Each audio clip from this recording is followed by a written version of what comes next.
is a disgraceful budget.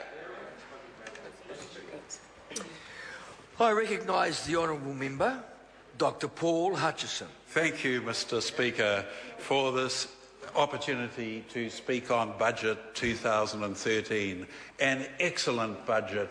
And we've just heard Darian Fenton saying she was a little disappointed with it. Well, Mr Speaker, growth 3%, unemployment 6.2 and coming down, inflation 0.9% and balancing the books in by 2014-15. This is the envy of the OECD. This was a fantastic budget, Mr Speaker, and it certainly shows what a lack of insight that member who's slipped, I'm not supposed to mention that, Darian Fenton has, because this is indeed a great achievement.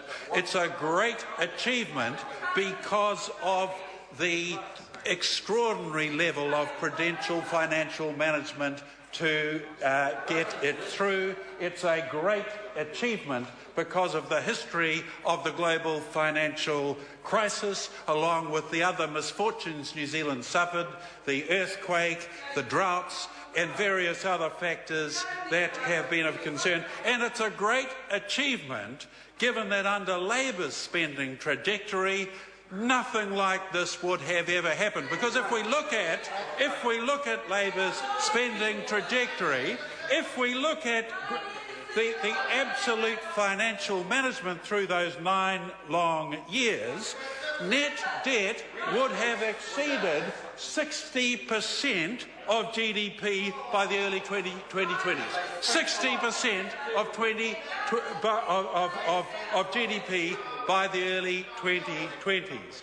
But, Mr Speaker, under the excellent management of the National Party and Finance Minister Bill English, we're going to have net debt peaking at 28.7% of GDP, and by 2021 will have fallen to 17.6% of GDP. Mr Speaker, it's absolutely frightening to contemplate what a Labour Green coalition would do. And I was just reading the National Business Review the other day, and they were commenting what that former Tasmanian Marxist Russell Norman would do. What would he do? He would print money, and what would be the result of that? Up would go interest rates, up would go inflation, and that would hurt every single small business across the face of New Zealand, as well as every single individual. And who's donkey deep with Russell Norman? None other than the Labour Party. None other than the Labour Party. Mr Speaker, I want to talk on 2 important trends. And these relate to health and science and innovation, research and development. Because under National, both are tracking absolutely in the right direction. Under Labour, sadly, both tracked in the wrong direction. Because under Labour, during those 9 long, unfortunate years, health spending rose 7.2% year after year after year. 6 billion in 2000 to 12 billion in 2008. But the problem was productivity declined. Productivity absolutely declined. This was simply unsustainable. And the fact is, if we had gone on in that spending trajectory, health as core Crown spending would have been 60% of core Crown spending. Look, even Ian Powell of the Salaried Medical Officers Association, well-known lefty, made the point only the other day that Labour were absolutely hopeless operationally. Absolutely hopeless. And you, all, Mr Speaker, one has to do is look at the latest Doctor magazine to see that. But, Mr Speaker, it is important to realise that between 1950 to 2012, health spending's actually gone up 442%, with the biggest incline between 2000 and 2008. Absolutely the fact. Per capita GDP has gone up during that time 142%. Totally unsustainable under Labour. But under the excellent National Government since 2009, the rate of increase of health spending has lowered itself. But the big difference between National and Labour is that under National, productivity has increased, outcomes have increased, and there has been spectacular success with the health targets. Spectacular success. Let's have a look at immunisation. Under Labour, 2007, 2-year-olds, only 67% were immunised. That was third world. Today, 95% of 2-year-olds are fully immunised. 2007 under Labour, the cancer waiting lists took months. People were going to Australia after waiting 2 or 3 months in New Zealand. Families were totally suffering. This was under Labour, 2007. Today, 100% of people needing radiotherapy are treated within 4 weeks. That is world's best practice. That is world's best practice, gold standard treatment. That is absolutely fantastic. And of course, elective surgery has increased by 35 operations per year since 2008.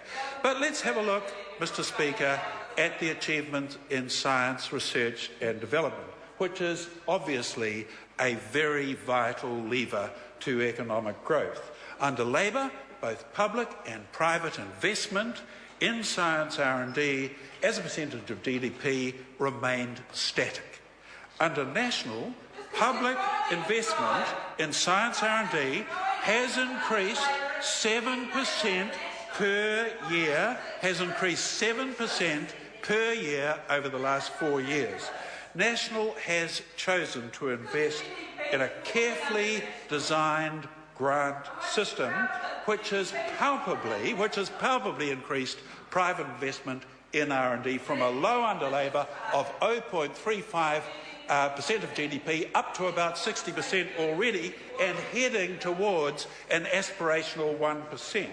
This compares with Labour, who were hell-bent on putting in a tax credit of $300 million a year, which would be well known right throughout the world to be rorted. This clearly was totally the opposite direction. Mr. Speaker, I do want now for a moment just to speak about the public health services, which have received the largest increase of funding in the budget. The National Government, despite the global economic recession, has focused on increased investment in health, in education and science R&D over the last 5 years. This is in sharp contrast to many European countries. But Budget 2013 is making available $1.6 billion more for health over the next 4 years, $250 million to the DHBs, year in, year out over the next 4 years, and new funding on average is $352 million per year. But I just want to end by saying how pleased I am on the $4.3 million to improve care and men's awareness of prostate cancer.